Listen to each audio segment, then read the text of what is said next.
Welcome back to the MadTakeTV podcast. I am Jeremy, the face that you shall see when you tune into this channel. And with me is my boy Dre.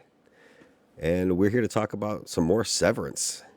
We are at the penultimate episode of this season. We are season 2, episode 9, and it is entitled The After Hours. Penultimate, such an unnecessarily long and complex word. Apologize for the word. No, Right, go ahead. right. Let's get to it. But yeah, so we open up on what looks like the home of the Egan's. What looks like a weird old Catholic school in the middle of a snowfield. But yeah, then we kind of pan inside or whatever, and or no, it's Helly swimming in the ice pool or whatever it is. And she walks in to meet Dad, and he's sitting there like a fucking weirdo. Just like, what did he say? It's a momentous day. Yeah, they getting ready for Cold Harbor to pop off today. Here's a real quick. I'm gonna just point these out. I'm not even gonna leave commentary on it. I just want to point them out as you say them. First of all, she was swimming in ice, like when Irvin was trying to drown her. I thought that was weird as shit. But go ahead. Okay, cool. Well, I don't know if it was ice, but it was definitely an outdoor pool, right? That's what I I thought saw. you said she was in like an ice bath or some shit. Well, she was Barely. swimming in an outdoor pool, so I would imagine that the water. I guess it could be heated, whatever. I don't know, unnecessary details. But We're not that rich. she eats like, what is that? Like a deviled egg? Is that what that is? I No, it was don't. just the egg. I thought she sliced up and started eating the egg whites alone. Yeah, but it has to be a hard boiled egg, not a deviled Yeah, it was egg. hard boiled. Yeah. Okay. And he said, I don't know. He pours his coffee real weird. He like brushes the side of his cup, and he's like, "I wish you'd take them raw." Fucking weirdo. That And then was just gets up and that was, leaves. that was super weird too. Super weird. God, why is he so fucking weird? So I said the Egan house. It looks very much like similar to the Lumen building, and when I say that, I mean like most of it is probably underground, because she like comes up from some stairs, like into the either top floor or two of the house that is above the ground. But so then we go to Seth, Mr. Milchek, basically telling Miss Wong that she has finished her fellowship. She is now a Wintertide Fellow, and that she is going to be moved to a place called Svalbard. Now, wasn't Svalbard the? Am I wrong, or was that from his Dark Materials? Wasn't that they were taking the kids? Nice, good pull. Good pull. I I could know. be I thought I was the only wrong. person on the planet who knew about his dark materials. Nice. Okay. Good job. Well, I was in that. Not that I've ever read the books, but loved the Golden Compass when it came out. That was like I love that movie, and then the HBO series is actually pretty decent. It was really good until Manuel Miranda joined the cast, and I No, hate his that voice, guy life, everything. sucks, right? Everything about him sucks the joy out of everything around him, and he's like the epitome of what you're not supposed to be as a human. Dude, Fuck that guy. it was like, listen, Anyway, all man, right. what, like, this is a TV show, not a stage play. Why are you still acting like you're doing a stage play? He's a It fucking was weirdo. really weird, man. He's I did not weirdo, and like him, he took me out especially, of the show. yeah, for sure, especially with the parts of that part who played that part in the Golden Compass movie. And why can't I think of his name now? The old dude with the real deep, yeah, definitely a better actor. Better actor, one. But Right. anyway, so like you said, Fall Guard. I was looking online. Apparently, Svalbard is a place that is a very harsh place to live. And I heard, I don't know, I haven't confirmed this, but I heard that it's a legal requirement for all residents to have firearms. That's how harsh the conditions are supposed to be there. So What, they, because of wildlife? hmm Oh shit! They my must got like question to you is this. polar bears and snow leopards and shit. So what my question to you is this: do you think that this was a punishment? Man, just it really felt like it. I'm not gonna lie, man. It felt like it because of the way she was like, I thought I would finish out the quarter, and he was just like, how would he say, like enlightenment awaits or something like that. Now come smash this toy with this James Egan head that we just gave you, which was another weird thing. Just it's like, I don't know, what is it like giving up childhood? Is that what is that kind of symbolized? Is that like her giving up the kid? She has graduated into the fellowship, so now she's you know. Yeah, it reminded me of a couple other things that I saw like that in similar movies when they trying to indoctrinate people. They make you do a final sacrifice before you can elevate to your next goal or whatever. So yeah, that was cool, but you know, Well, it did. Like I said, it didn't. It didn't feel like she was very excited about going to fucking Svalbard. So now, is Svalbard sounds like a Slavic and it or is Icelandic country? Like I this is like, yep. So then, I guess we go. Norwegian archipelago Okay. go between mainland Norway and the North Pole. So, So it's just yeah, it's gonna be basically fucking cold. cold all the time. So, but they gotta cold. be somewhere like that already. I It's mean, already it's cold they there getting all her the there in a time. bus. They didn't say she was taking a flight, so Oh, I she, wonder if they're just like right down the road from it. yeah. So So you think yeah, they're in Iceland? I wonder. That's really weird. I guess that would yeah, be a place to go and try to keep to yourself and pull off some fucking weird experimental shit like Lumen is trying to do. Would be and I try to guess Iceland would be a creepily try to influence your kids to eat raw eggs while you watch. And then somebody pointed out online something that skipped me, which I'm I ashamed that I didn't know. I wish I had paid attention to that. Well, I paid attention, but I wish I would have had that thought when I was growing up. My mom was a nurse, so I should know enough about medical stuff. Um, he probably wasn't eating because he might have been preparing for surgery,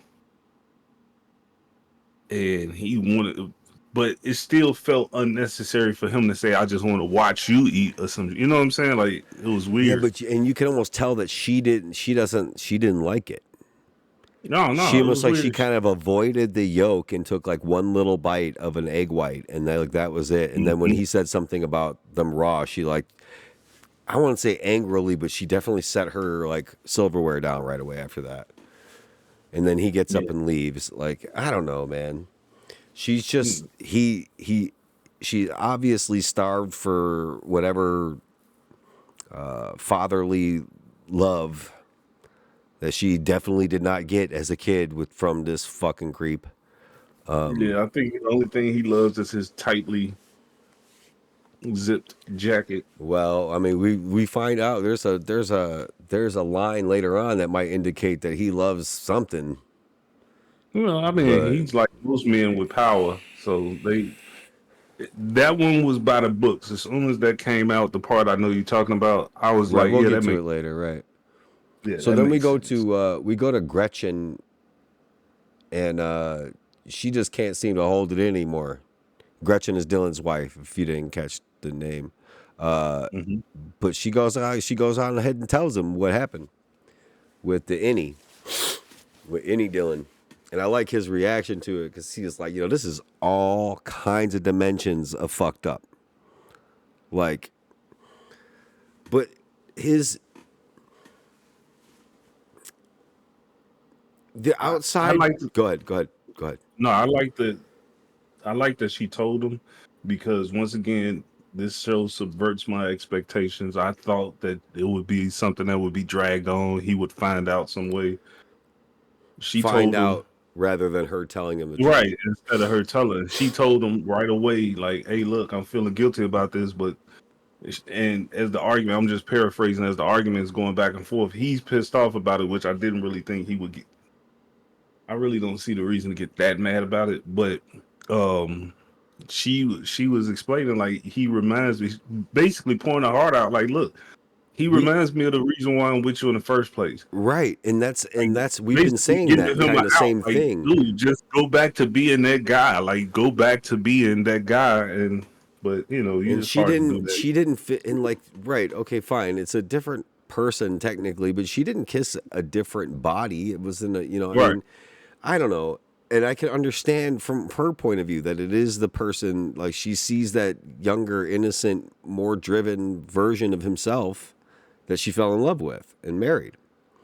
And I But can see his point of view, because if she not coming home doing the thing, fair enough. But it's like, like, come on, man, what are we so doing?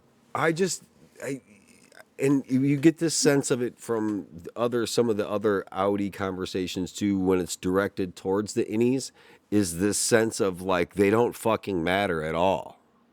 Like Hmm. Dylan's just like, you know what? Since I don't fucking know if you're gonna follow me there or not, and cheat on me with myself, like what? Like maybe I'll just go and quit and end his existence. Like it's no big fucking deal. Just like nah, whatever. It doesn't fucking matter. It's just work. It's just work. And I think that like that is crazy.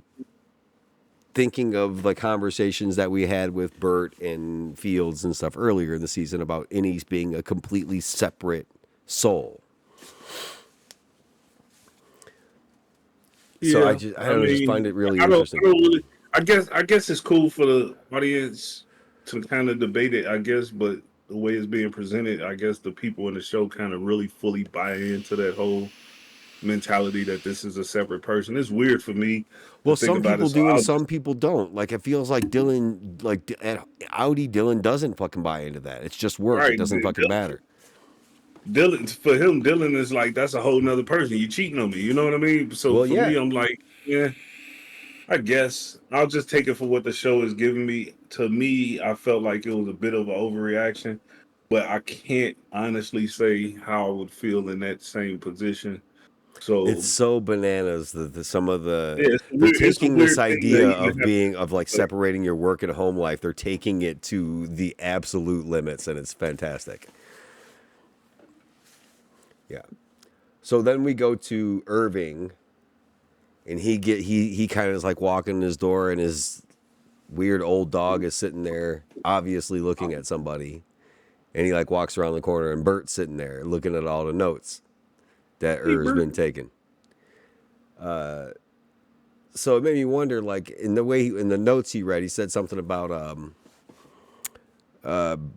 Goodman might be a some sort of enforcer or low level Lumen goon or something like that.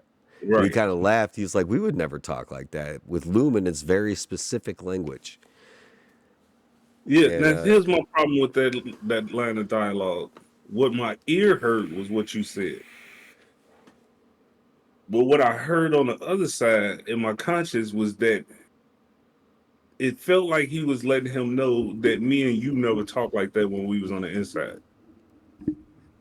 I don't know why that the way the line was delivered, it made me feel like he was kind of leaving a hint that he was never actually really severed he was anyway. never severed. I had that suspicion with Bert as well.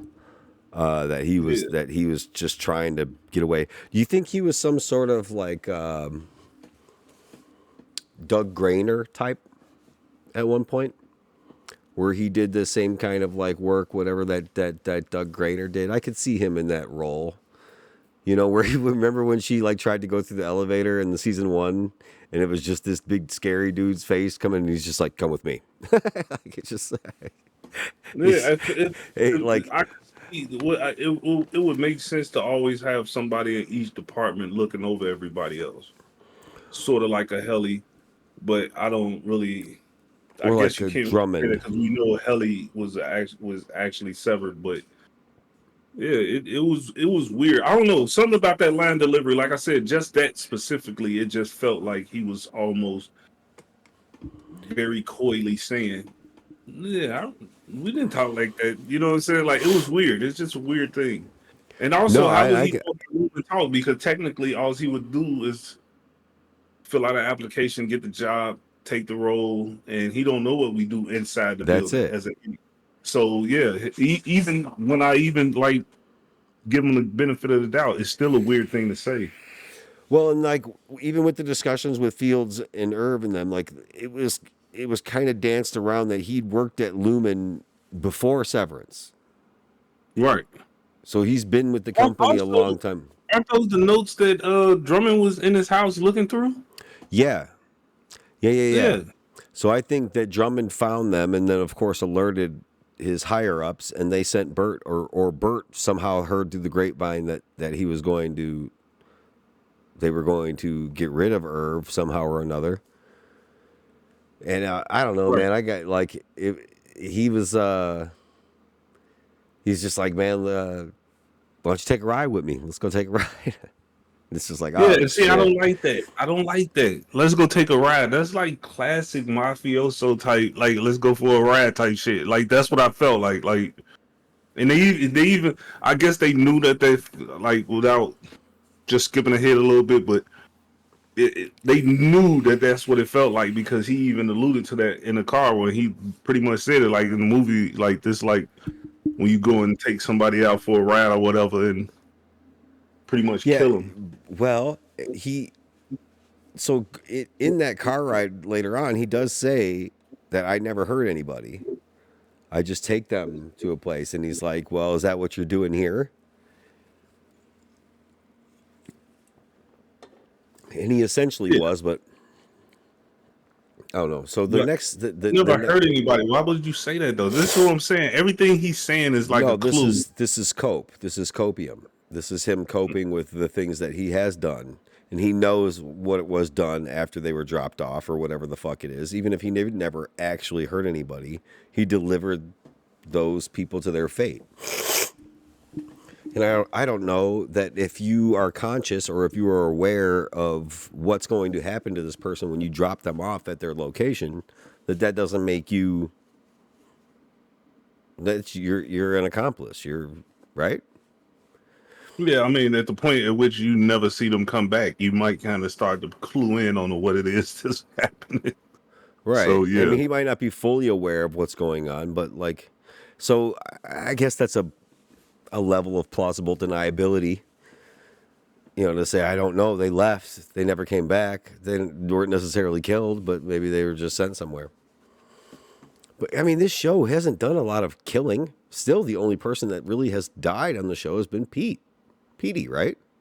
hmm I mean, we had the like any death of Irv, which was like they really made it a big deal, but like not we haven't had any like violent death or anything like that. So then we go to Dr. Maurer, and he's in that observation room, that green observation room that we saw in Gemma's episode, kind of watching nobody work, and it's like it's 9 o'clock and the numbers aren't moving. He right. calls Still up Drummond. 96%. So then Drummond calls Milchek, and he's like, why are the numbers moving? It's like, well, Mark isn't here. He's like, well, why not? And then he's like, the quota was promised today. And he's like, just get him here, basically. So then we go to Mark and Devin.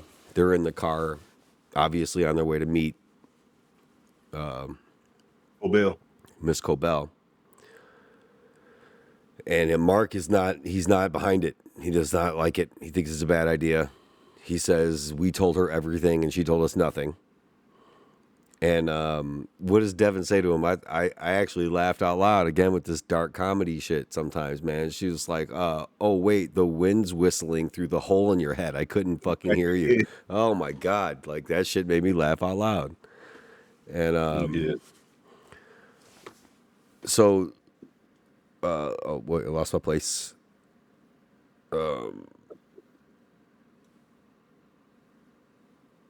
So, and he hasn't been at work for 2 days. Then we go to Helly coming into work. And she comes in and she's just like, I don't know, man. I finally like it's kind of crazy to think of her actually figuring out that she can use who Her she authority, is right? to her advantage when he calls her Helly R in the office because she walks in. She's like, "Where's Mark? Is he okay?" She just starts popping questions off. Being definitely insubordinate and loudmouth and everything that they don't want you to be when you're at work. And Sorry, go ahead. no, she was just like, "Is he all right?" And what did he say? He called him Helly R, and she was like, "Don't you mean Helly E?"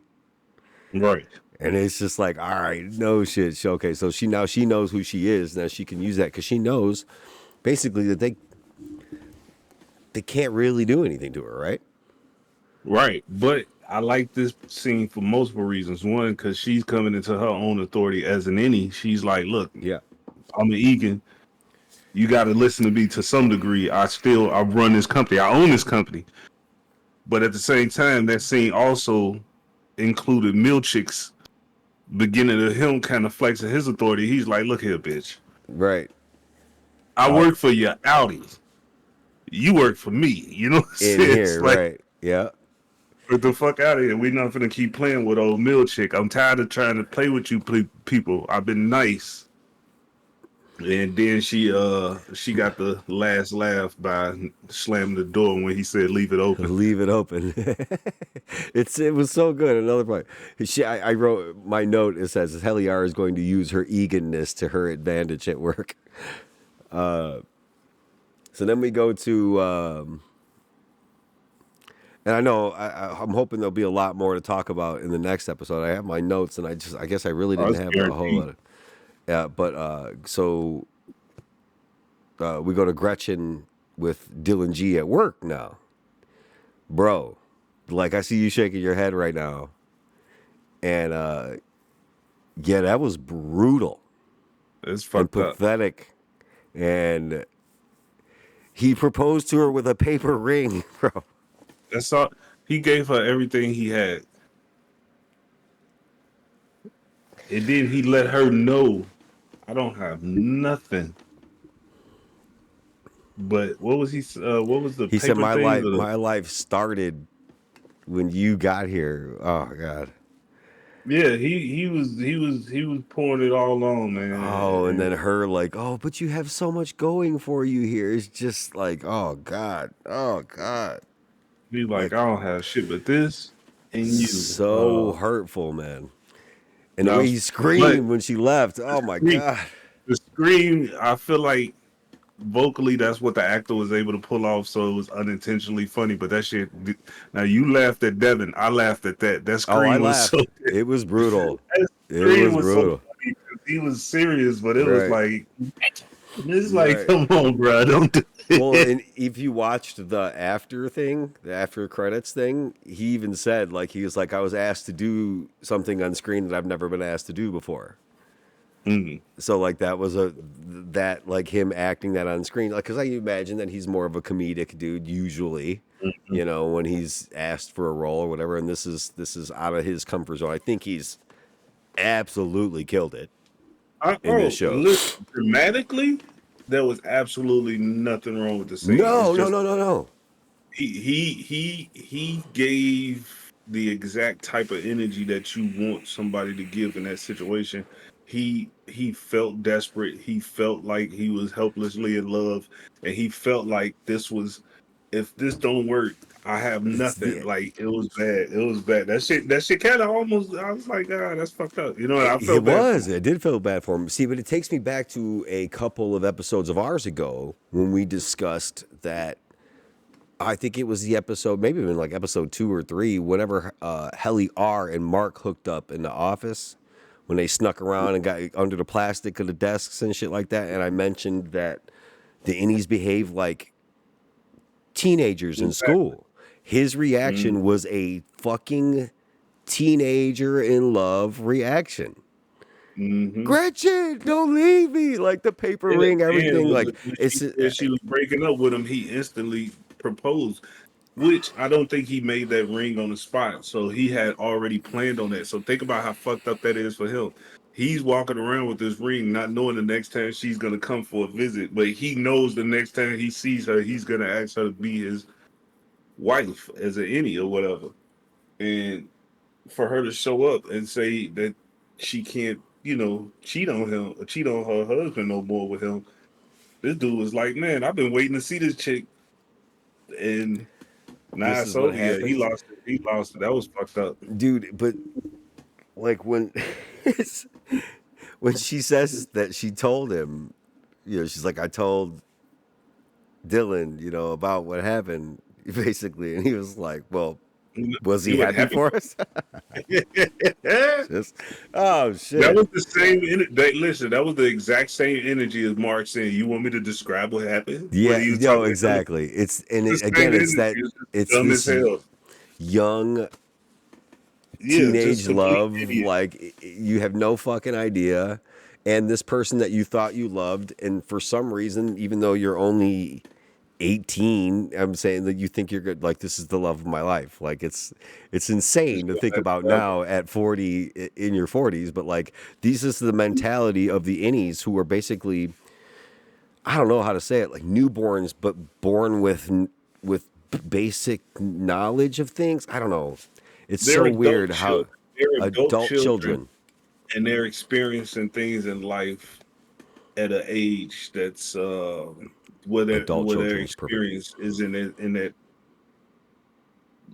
you know what I'm saying. Their Yeah, no, experience is not where their age is. it just, So they're basically experiencing things for the first time all the time. well, in their So walk of yeah, shame, like Helly, not walk of shame, but walk of fame, I guess you could call it, when they're like after they hooked up, when they're walking in the hallway with their hair all disheveled and shit. That shit is just like straight high school shit, and it makes me laugh.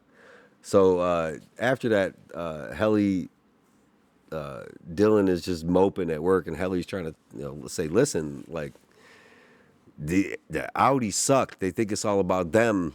They think everything's for them. They treat us like shit. And she was like, Irv was your family.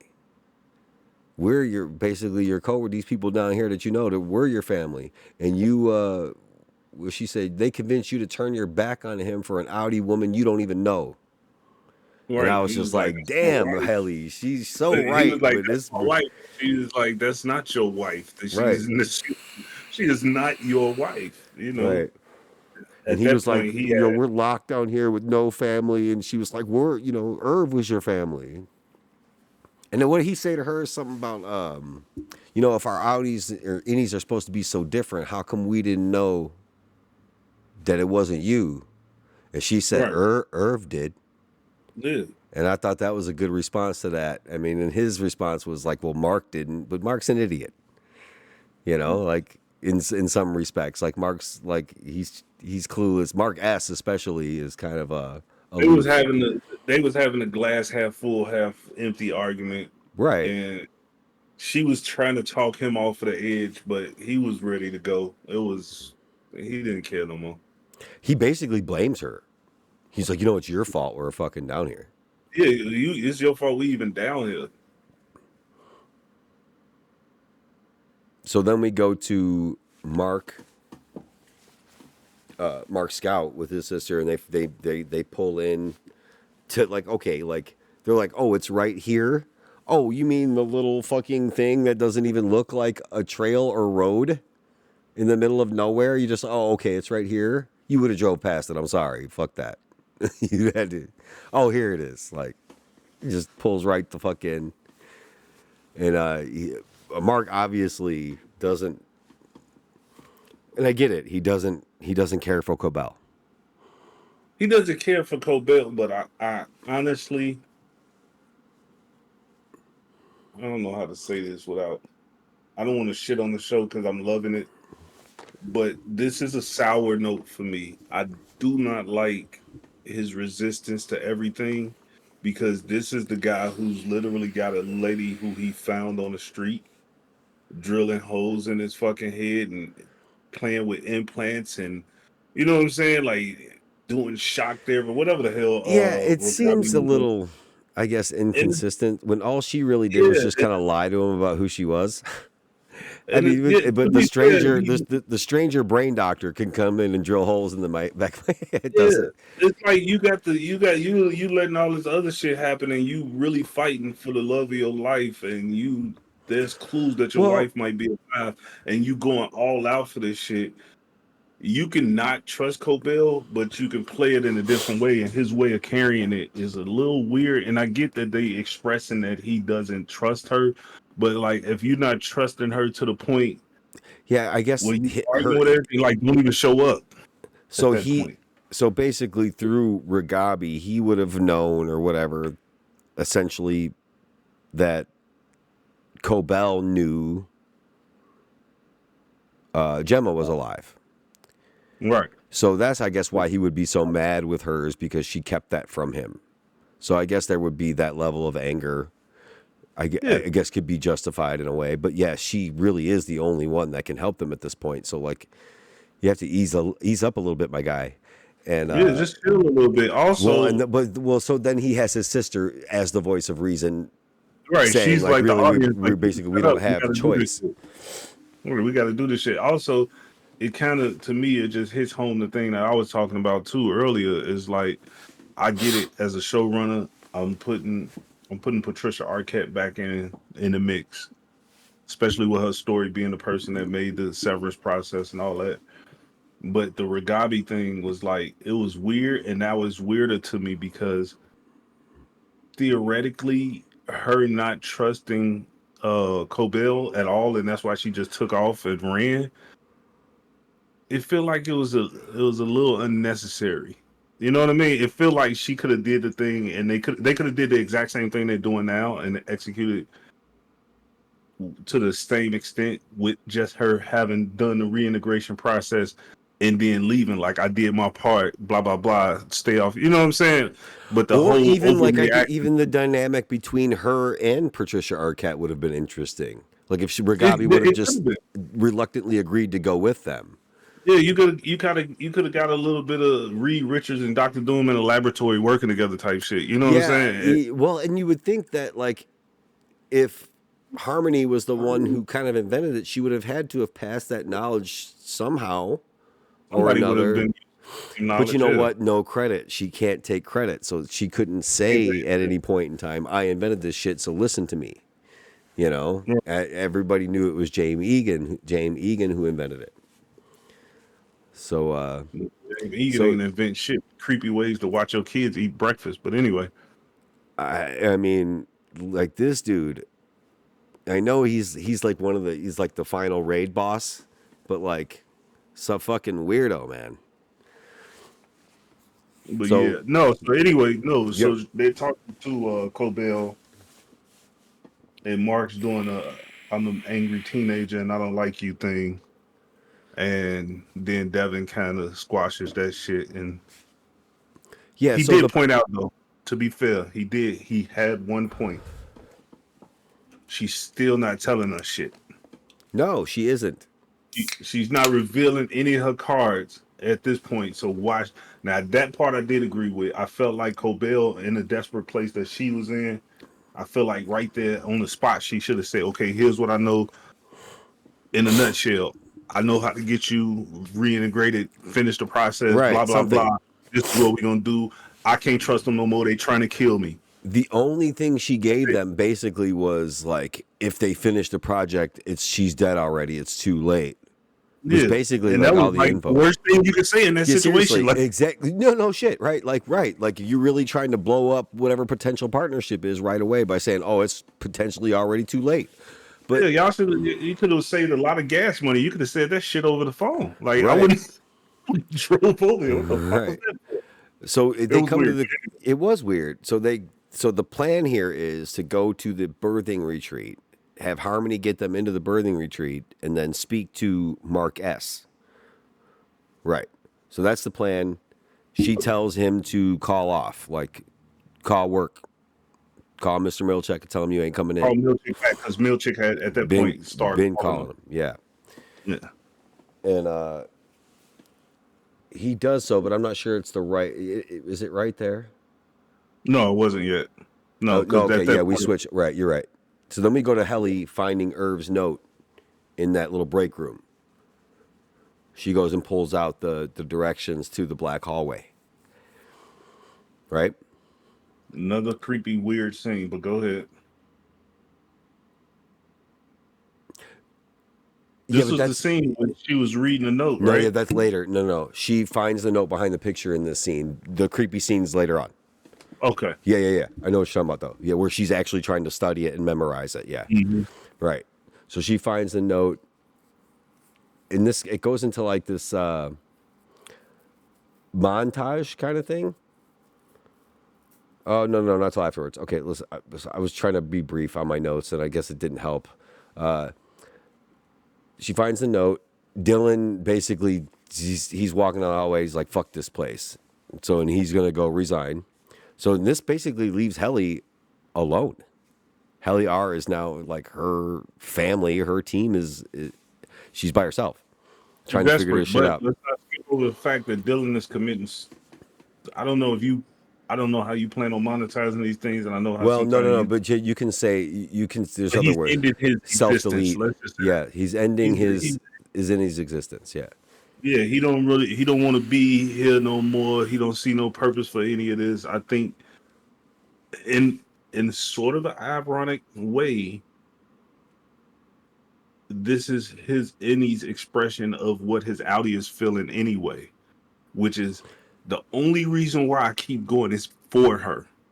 Right. The only reason why I'm struggling through this life, the only reason why I'm gonna keep pressing ahead and keep trying to get everything right is for this woman. And for the any, he has no connection to that no more. So for him, it's like, I don't want to do this no more. I don't want to do this no more. Well, and So you can I'm understand good. that I have too, no because reason this to was keep like going. something too. It was new and fresh, and like he learned that he had children. And he learned like there's this like whole thing outside to be super fucking excited and happy about, and he'll never gets to see it or touch it. And this is that road to that. Excuse me. And yeah, just really heartbreaking for him. Even just Yeah, to and make that choice, because like I said, on the outside they think of it so in such a lighthearted way, and on the inside, this is ending my existence. yeah, it's literally I'm putting an end to my life at this point. And he that's what he chose. He chose the Romeo and Juliet solution, like a teenager. And Like he's an like, this angry is it. teenager. It just really I don't like I wonder if that was a huge discussion in the writers' room about how the innies are going to act. Is like adult children. well, it would have to be because they alluded to it immediately when the show started, when they was talking about the innies basically being like children. So yeah, that Okay. makes sense. Oh, they did say that, I guess, in the season one. I haven't even gotten through my rewatch either on season one. So then we go to my what was my favorite scene of the episode was Drummond versus Milchek. And go ahead. But the scene we just watched with Dylan going in, he Milchick says, "I'm sorry it came to this" or whatever. I can't remember the exact dialogue. He Mrs. Wong took responsibility for that. She says I And could have. What did she say? Facilitate better. she said she could have facilitated better. And Dylan's response was to look back at her. Once again, this is me ending my life. This is why I love this episode. I love that this scene in this episode. He was letting her know it's not your fault. Like, don't, this ain't on your head. This ain't got nothing to do with you. You know what I'm Right. saying? It's not your fault. But here's my problem, because I didn't want you to skip over this part. I don't think Dylan's going upstairs. I don't think he that when Milchick told him to wait at the elevator. I think when he gets on the elevator, he's going down. But Okay. Oh man, you know what? Because it is kind of something. So wait. Okay, so like yes, that scene when he goes into the office, he talks to them, he signs the resignation papers. hmm Then we get the next scene, and yeah, there because the montage is like Irv, Dylan, and Miss Wong like all leaving. Leaving at the same time Right. as Okay. one waiting for the bus. Irving is going to the train that Right. Bert was talking to him, and Bert was letting him know. Yeah, that's later on. That's later on. So Yeah, yeah, but let's yeah, go over the next scene is then Drummond and Milchek, and he blames Seth for Mark not being there to finish Cold Harbor. And what does Milchek say? He says, I thank you for your remonstration or something like that. yeah, thank you for your remonstration. And he says that's an unnecessarily long word for a simple idea. Apologize for the word. And at first he's like, wait, Mr. Drummond? And he's like, apologize for the word. And he says, I'm sorry once. And then he says again, and he's like, wait a So he minute. said, I apologize. Mm-hmm. And then he said, shorten it. Shorten it. That's like Right. that word's too long too. I don't even want to hear apologize, even though I told you to apologize. Right. That word's too long for you. That's what I took it as. And then I started getting angry because it felt like you was saying like you got lofty ambitions, darky. You can't talk to me like that's what it felt like to me. I know it's not gonna feel like that to everybody watching the show, No, but to I me, it understand. felt like I'm gonna take you down a peg. I don't like how you talk to me with your big words, boy. So he was telling them, make it Boy. shorter. But that's what it came Yeah, off as dude, to it me. did. I'm watching, Listen, I'm looking like I'm as white as white can be, and that's how it came off to me too. it's like is he trying to tell his man? He called this man a boy at this Right, point. You know what I'm saying? He's right. like, yeah, and then he's doing the. I used to work in the mental health field, as you know, and one thing we learn is when dealing with somebody that's being aggressive, I use proximity because of my size. So when somebody's being aggressive, I get closer when I'm talking Mm-hmm. to him. At this point, Milchick is not being aggressive. He's No, just, but Drummond is. Drummond but is stepping Drummond closer. is He is using try. He's doing proximity exactly to the same intimidate. thing. Yes, he's Right, exactly doing he's that. using his proximity and his size to intimidate And him. his Lord Farquaad haircut. Yeah, he's telling him to, and then Milchick just kind of had that moment. His brain was just like, man, fuck this job. Right. Well, not even People. like fuck this job. Basically, like, hey, wait a minute. Yeah, yeah, What was that's the what I'm words? saying. Like, I why I not can't, it's blanking me. job, like What did he say to him? What was the words he said? he What said, devour feculence. devour feculence? And you could see Drummond's head turn like, what? And he's like, it means eat shit. I'm the fucking manager of the severed floor. I'm owed some respect here, even by my superiors. What Exactly. Mark does when he's not at work is not my fault. It's yours. And I was like, yes, But he had one more in yes. there. He said Oh, the severance floor and all of the such is the whole of my jurisdiction. yes. To put that monosyllabically, Syllabically. anything that Mark It does was so outside of good. this other side is not my fault. But Like, look, but since I'm gonna make it simple for you. This ain't the got shit to do with me. the It's on y'all. stank he put on that word because he like Yeah. slowed it down for him. Let me put it for you monosyllabically. Monosyllabically, I loved it, dummy. dude. You know The what I'm fuck you saying? big fucking dumb motherfucker. Yeah, like I loved it. It was so good. It was my favorite scene of the episode. And It was the internet's favorite scene. I bet it was. It definitely, He it flipped that definitely. shit on him. He did. He fucking There's totally a, flipped it on him. there's a. Listen. I told you already. Shout out to the people that was watching this video. Uh, I do have a store where I sell my graphic design shirts and stuff, and I already have a Milchick Hello Refiner shirt, and I will have a Milchick Devour Feculent shirt tomorrow morning. But I looked online, bro, and it's already Devour Feculence um earrings, pendants, all this shit. Like people are fast. I Yeah, thought they I was loved quick, it. but these people are quick, They bro. already on top of that shit. Yeah, that shit was great. That was Our my favorite speculation scene. is epic. Devour feculence is epic. It absolutely is. And like they've been trying to make this big motherfucker scary all season, and Milchek just fucking slapped Yeah, it he on him. literally took him down a peg. Like that Yeah, was weird, bro. because he knows no matter what, there's always the fucking bigger fish. Mm-hmm. And he knows that whatever shit's coming down on top of him, he's got his fucking superior telling him it's his fault. Yeah, exactly. Right. Like you put this on me, but listen, you know what I'm in charge of. At the I end of the day, this shit is I on your followed shoulders. I got protocol. nothing I to do. did what I was supposed to do. This is on you, motherfucker.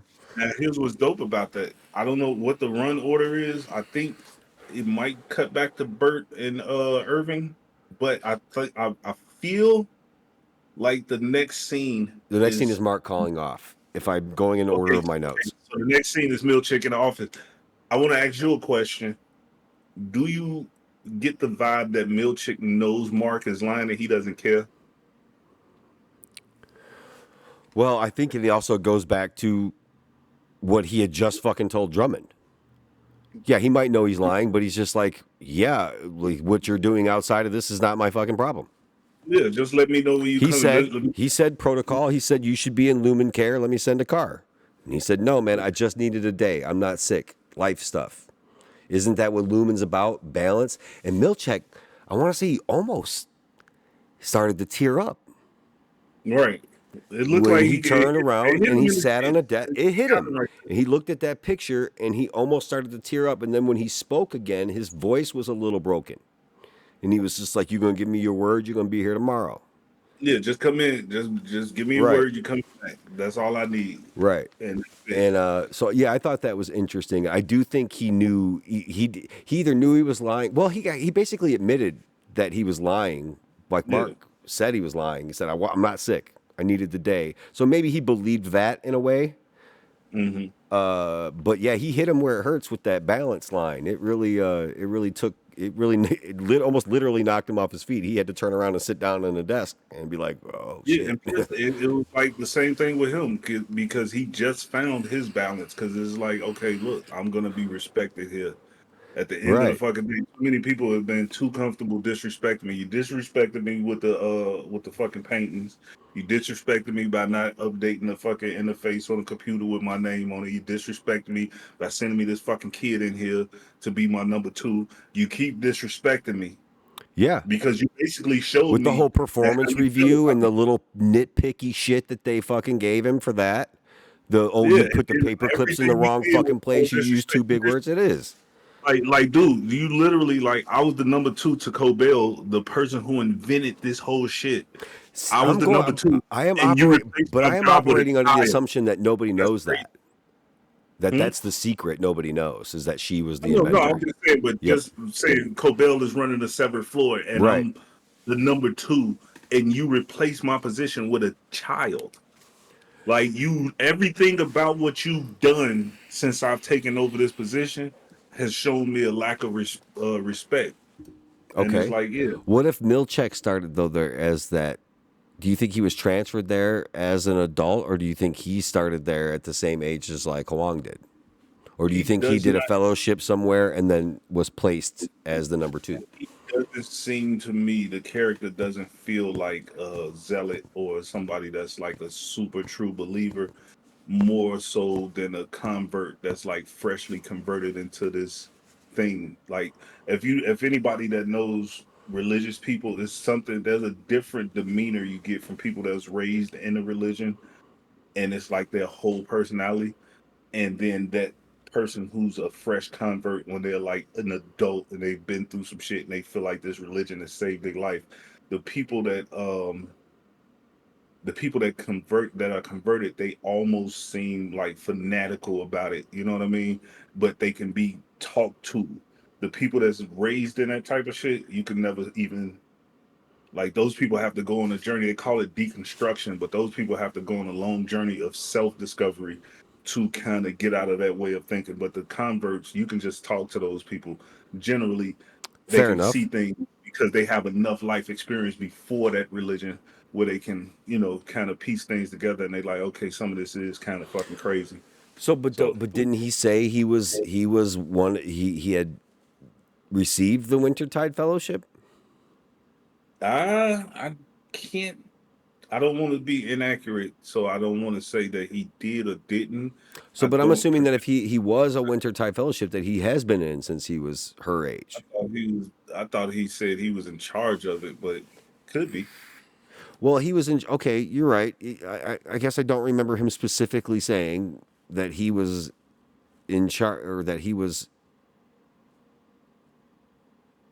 part of the fellowship, he did say to Miss Wong, like, I get to decide if you're Wintertide Right, material.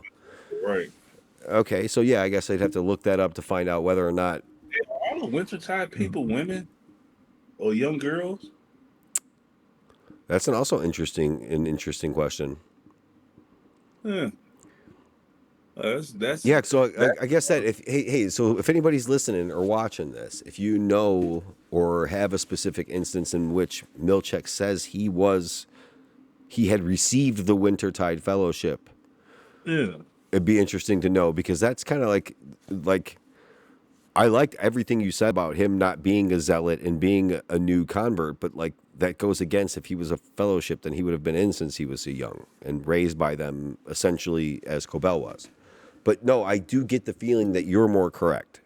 So I guess we'll have to see. Or even just maybe he's just smart enough to like not totally buy in. Even though being raised by it, he's still a critical thinker and able to think for himself, in ways that other Lumen goons aren't. You know what I'm saying? mm-hmm. And him not being severed also, like, he doesn't have that, they don't have that in where they can fucking implant or whatever it might be in his head. All right. So real quick, I'm just Sure. looking it up, going into the databases and blah blah, and they just basically say what you just said. Uh, he told Miss Wong that she needs to become wintertide material to graduate her fellowship, implying that Milchick was also a part of the same program as a child. It's implied, but Implied, but it's not always never said for explicitly sure. stated that he was part of that. Okay. Well, so then we were being a little accurate by actually not remembering a certain instance in which he said that. Because, yeah, I don't have anything specifically. The Because I only actually said, conversation I could have is that one where he's the one we're referring to. and I feel like giving it an official name like Wintertide Fellowship would be a perfect thing, recruiting material for child brides for a creepy old man who's running a cult. This is this just makes sense. Yeah. So then we Yeah, it's go. fucked Yeah, up. So yeah, it is. Yeah, don't no, think about that we'll too get much. there. I feel Listen, like we're gonna. I everybody feel we who, got another like probably 20 minutes of conversation on that when we get to this yeah, fucking 'cause point. everybody who knows anything about cults and super duper religious groups, it I It have very if not seen a single one except for those crazy son of bitches that cut their genitals off and drunk the Kool-Aid with they had on the jumpsuits and the Adidas, and they all was supposed to be going to the Hale-Bopp Comet. I forgot what the Heaven's Gate cult. The Heaven's Gate oh cult yeah is the only one I've seen where at some point it didn't involve the cult leader deciding he gets to sleep with all of the women and young girls in the cult. I've never seen any other cult do that except for Heaven's Gate. All the rest of them is the exact same playbook. But yeah. yeah well I would yeah it felt very David Koreshi. Mhm. But Bert, so then we go to Bert and he's dropping Herb at a train station. He's basically like, listen, man, you got to go. I can't know where you get off, and you can never come back here. And when people say you can't tell me, I can't know where you're leaving, where you're going, that usually implies two things. Either they're gonna torture me for information so they can find you, or they're gonna send me after you, and I will come to find you. Right. Either way, we coming to find you. So don't tell me nothing. Don't tell me where you go. And Irv basically tries to convince him. He says, I'm ready. He says that I'm ready, I'm ready, I'm ready, I think 3 times. And Bert says back to him, we can't, we can't, we can't. And Because basically, he's like, "I'll see you later, buddy." He gives him the old they were firm the old handshake. handshake. Because Irving was basically saying, even though the any might have been experiencing love for the first time, this is also he never had it. Period. His any had something that he didn't have. He didn't have. Excuse He me. said nobody ever loved me. I've never been in love. I've never been with nobody. And that part to him was like, okay, if my any can do it, then why can't we just be together and leave or whatever? And Bert, yet another clue as to who Bert really is, was letting them know, like, yeah, this ain't gonna work. And it's some weird lady that they slightly focused on in the background. She was sitting down on a bench, and I felt like she was significant. They I didn't missed show her that. face or anything, but it felt like the camera lingered on her in the background a little too long No, I for it to didn't be catch that. coincidental. So Okay. I felt like even that interaction, it was being watched. It felt like it. I could be wrong, but it just felt, it gave you the impression. You know, they didn't show a lot of people. They showed that one specific woman, like just off center, Well, sitting. and I know this is going to be a little bit of an argument that you don't agree with, What's but that? like I would agree that, or I would say that Irv has in his own possession already the one of the only forms, one of the only true forms of unconditional love in this world, a dog. And I'm sorry, You have the to me, dog if you with him, really and think about it, like, and you want to say the term unconditional love, a dog loves you unconditionally. yeah, the dog And stayed with him and kept so, giving and him I significant. know that they didn't put any significance on the dog, but I was like, when he said, I've never been loved," I was like, you have a dog, like you have one of the only forms of true unconditional love in this world. And I know it's not a person. I know it's different. I understand that, but I don't know. It just that I know it's a stupid thing that just rubbed me Yeah, the wrong but way. it's one of those things where the grass is always green on the It other is side. and You true, know, so and he feels like he has it right here, and it's right here in front of him, mhm. but he still can't have it. You know, so I guess I could And he- feel that too. So then we go into the yeah, montage that we referred to earlier of everybody leaving, which is Dylan leaving. He's about to get in the elevator. Miss Wong is waiting outside. Looks like in the parking lot of the Lumen Building, getting ready to get on like a bus, and Irv is leaving on a train. I like that Irving didn't look back. I thought that was cool. Now, I would have hated for him to do the look back thing and make it too corny and a little too, you know what I'm saying, too extra dramatic. It was more dramatic to me that he just kind of just walked away and was like, all right. Now Christopher Walken's character Bert, he did look until like he made sure he walked through that door and left. now here's an interesting thing that I like thought I picked up on, and that I could be completely wrong, but Irv said something to Bert during that conversation. He was like, he said something about I'd like to remember. So what I'm wondering is if like in the way that they framed it is when they get on the elevator or he goes past a certain point on the fucking train or the bus, does that trigger a severance of some sort? Well, there seems to be some kind of barriers that's set up um, because I don't know if they have it on like perimeters around whatever their territory is, but it could be. I mean, they've shown you the groundwork for it in a later scene with Mark, so it is possible that it could just be a perimeter that triggers it. Well, and also like in which the environment it seems in which they live wouldn't like it would be like the only way out of here to the next place farthest away would be a train. So like maybe it's set up on the track somewhere, like not a whole perimeter surrounding the whole thing, but like nobody's gonna walk through the wilderness Right. in this conditions to get out. So maybe the train is set up to trigger a severance. It just felt to me like I was like, holy shit. Like when Dylan was getting in the elevator, I was like, dude, are we gonna see everybody that leaves here like trigger the severance as they leave? They didn't really show that, but it was like I was wondering if they were implying it or if you had the same thoughts as they were leaving. I feel like you're a bit. I think you're on the right track. No pun intended, but I think it might only be with Irving. I feel like out of all of those, given that Dylan is still in the possession of Lumen, and so is Mrs. Wong. I feel like if anybody would get to a certain point and then, suddenly have an onslaught of memories or reintegration, it would be Irving. Or unfortunately, he might get to a point where it triggers wherever if you put something in somebody's brain, it's probably got a kill switch in it. He might just start bleeding from the fucking nose about 20 miles out and have a fucking brain hemorrhage and die right there on the train. And that's why that's why Bert was just like, just get on the train.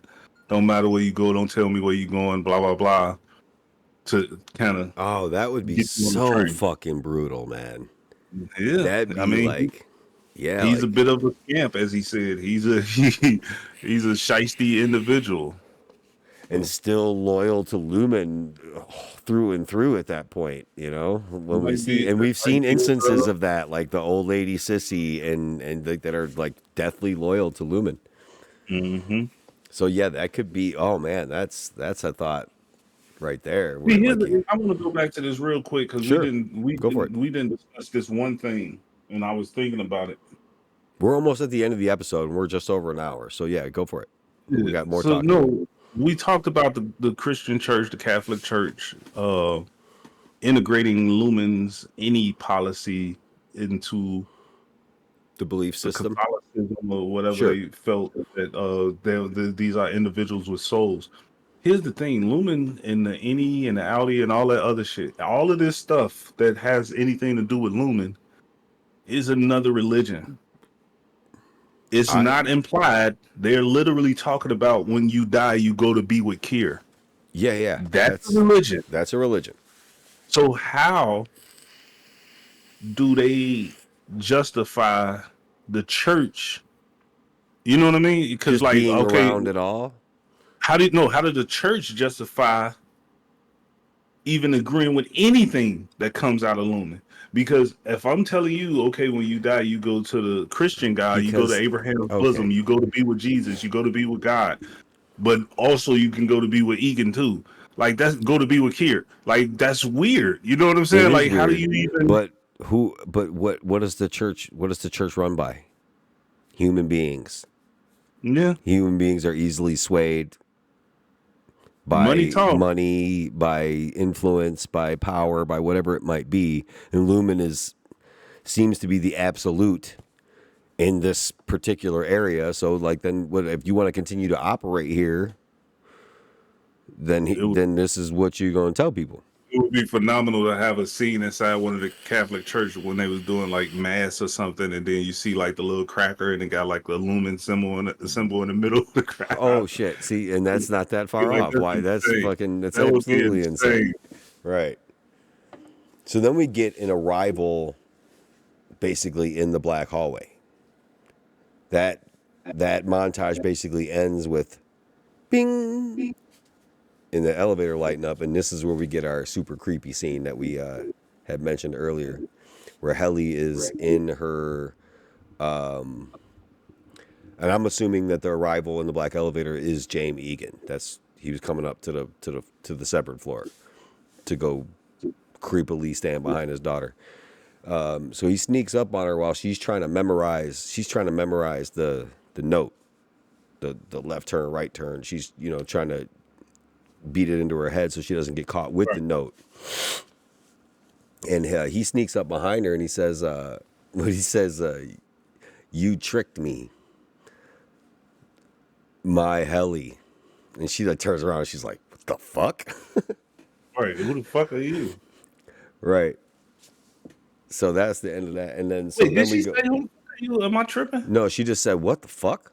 Or like the Right, she said fuck. what the fuck? Yeah, Yeah. she definitely met him before when she doing the overtime protocol. Yeah, nah, that was weird. Yeah. Okay. Was she okay?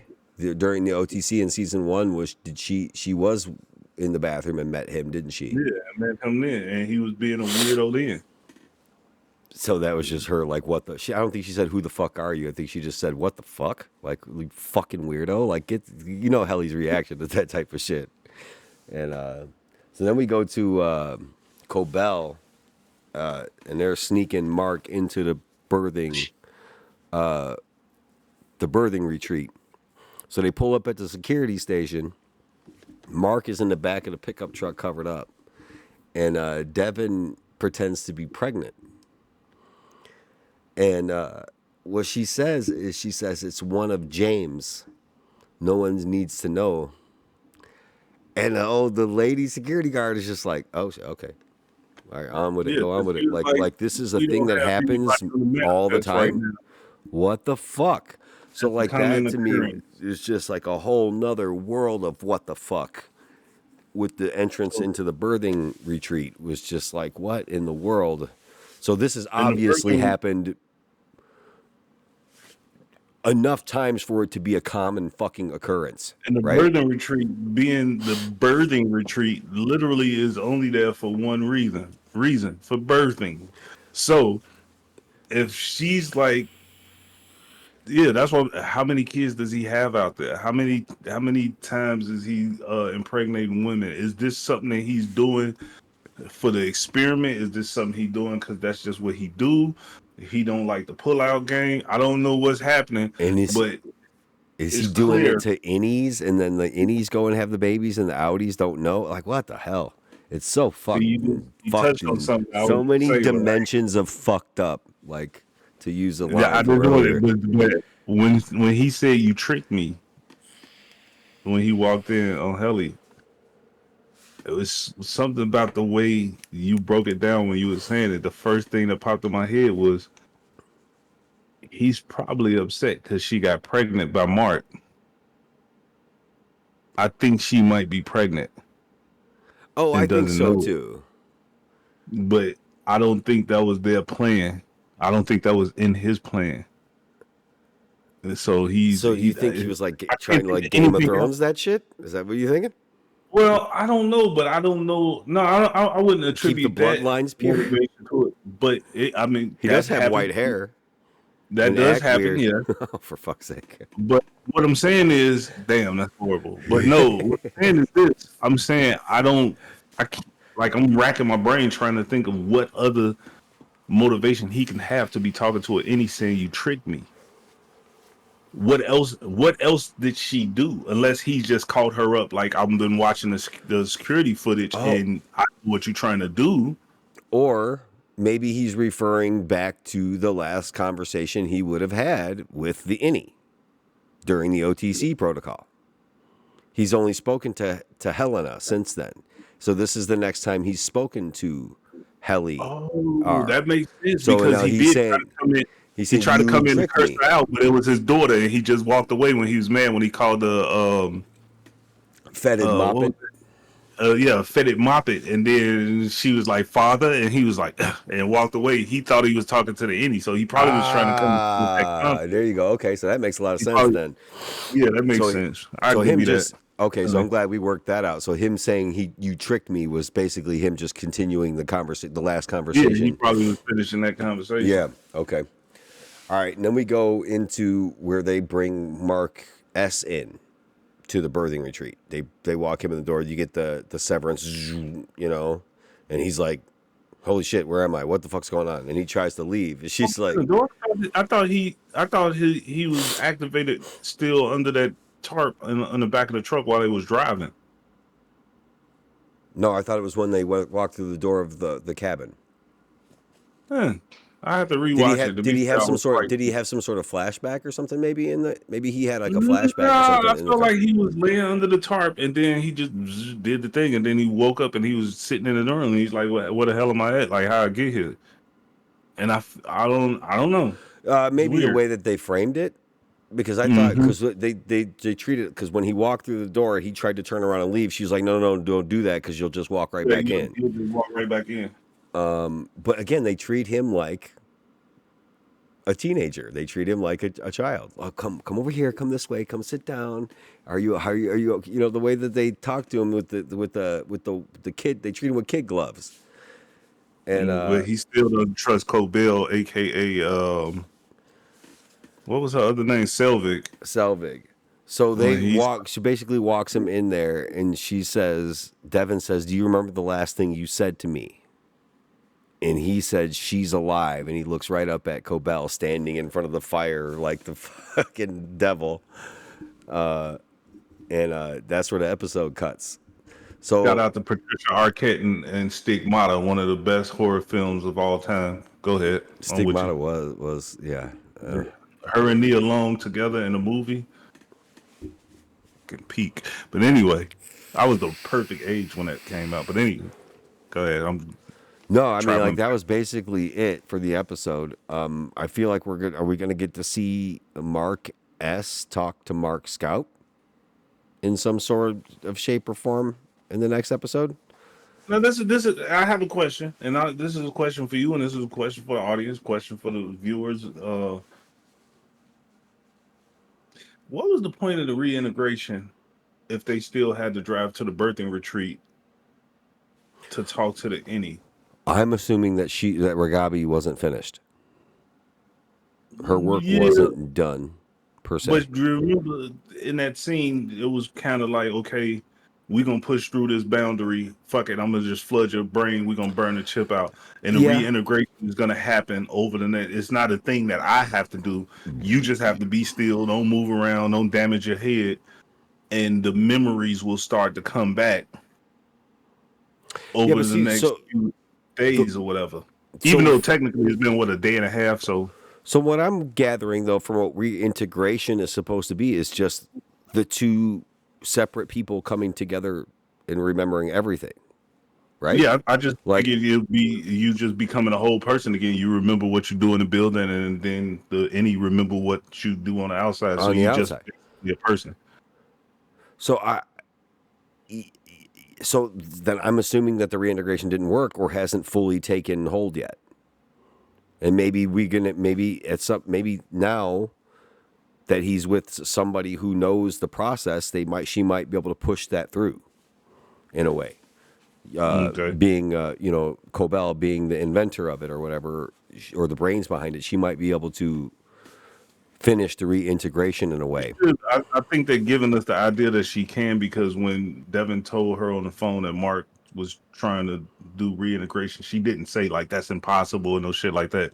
She was basically like, Joe, okay, tell me everything. Well, You know, she was never the one that was saying it was impossible. She was always the one. right? She was like, the Pete's reintegrating, and they're like, no, that's not possible. She fucking knows it's possible Mm-hmm. because she was the one who fucking made it up.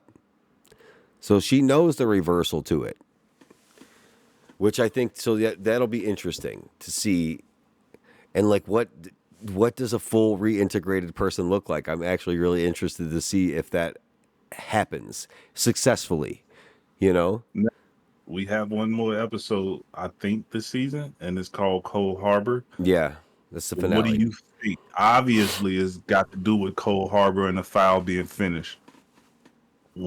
I'll tell you what I expect to see, so that I could be totally wrong and be surprised by it. Go for it. My expectation is Mark goes back to work. He fulfills his promise to Milchick. He goes in and does the thing that we don't expect. I think he goes in to finish the work. I think he actually goes in to finish the file because of something Cobell might have told him, like finishing the file and then make a beeline to the down elevator and Go whatever. find Gemma right away. Right, go find her immediately after you finish the file, because at that point then we have that ticking clock thing they do in TV shows and movies and shit. It was like you gotta hurry up and get downstairs and hurry up and get to this point, and then they'll see her slowly walk into her doom or whatever that might be. I think that's what's gonna happen. I would be satisfied with that, but I would not be surprised if that's not what happens. I don't know what kind of predictions I would have. I don't. I think that since what Cobell said to them, if the file is finished and it's already too late, that they're going to do everything they can to not finish the file. And it might happen one way or the other. Him being maybe coerced into doing it. Maybe they threaten Devin, Rickon, or his family. Maybe Rickon is looming, like we kind of discussed before, that he might come in and try to convince Mark to finish the file. But they showed Devin in that. I mean, Rickon in that room with fucking Drummond, and that that's hey, that shit right there. That'll be a springboard into to the next season. Everybody would lose their shit at that point. Like fuck Rickon. If he I'm was like, if he was like if he was actually like Lumen or an Egan in yeah, some he's sort of an way, Egan. is that what that was the theory that we looked up was that he was Mhm. possibly an Egan? That'd He be got the interesting to weird see, but like haircut yeah. too. So we got the finale next week. I don't know if you're up for it, but we could do the Daredevil episode 3 tomorrow if you want.